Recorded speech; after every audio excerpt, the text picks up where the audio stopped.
Hello piano players. Today we're going to learn the notes of the piano.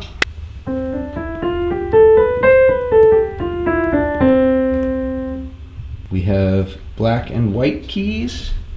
A lot of the tricks that I've learned that will help us memorize where the notes are as quickly as possible come with starting at the black keys and looking at the patterns of the black keys.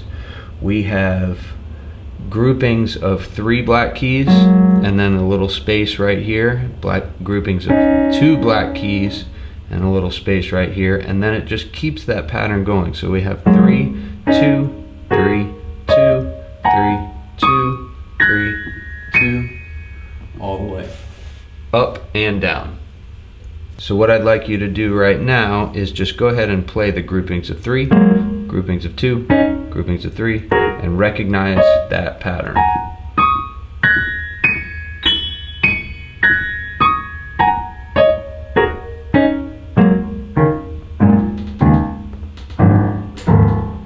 At the end of your keyboard down this way, there is, if you have an 88 key piano or keyboard that you're sitting at, you'll notice that there's one black key by itself, but it had to stop somewhere, so we can just ignore that for right now. Just recognize the majority of the pattern is 2, 3, 2, 3, 2, 3, 2, 3.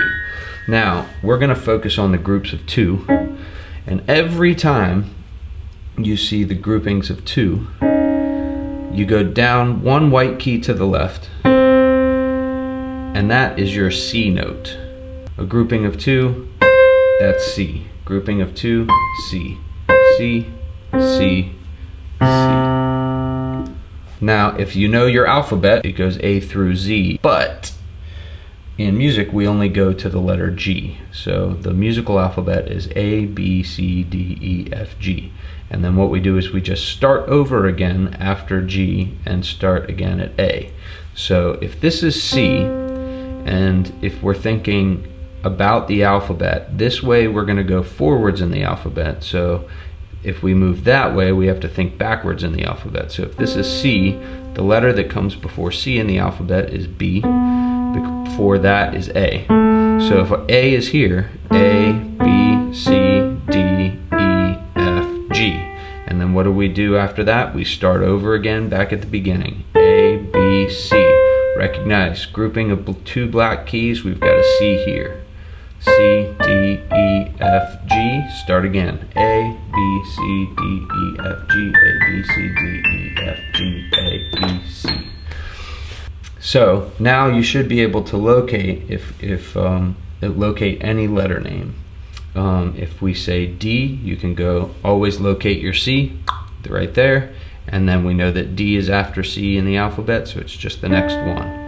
If I said B, you locate your C and go back by 1, B, because that comes before C in the alphabet. Before B is A, and here's a tricky way to think. Before A is the end of the musical alphabet at G. So you have A, G. Just remember A and G are always next to each other.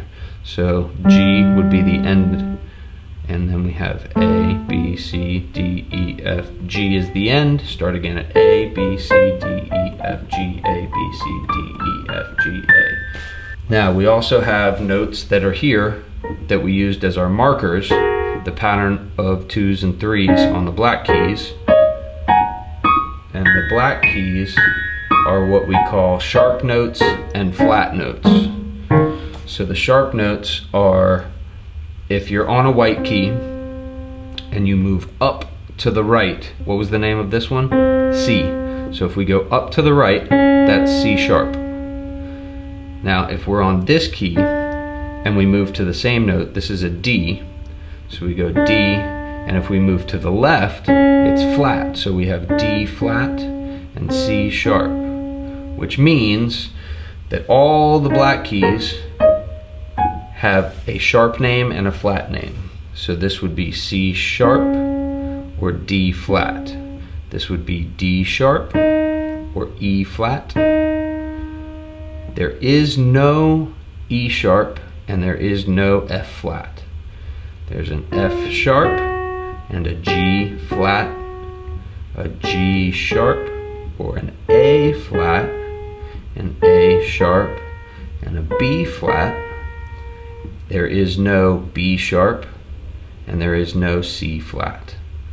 So if we were to name all of the notes starting at A, so we got C here, we found our 2, here's C, back up 2, C, B, A. When we were to name all the notes that we could, we have A sharp, or B flat, B, C, C sharp, or D flat, D, D sharp, or E flat, E, F, F sharp, or G flat, G, G sharp, or A flat, A sharp, or B flat, B, C, C sharp, or D flat, and it just keeps going like that.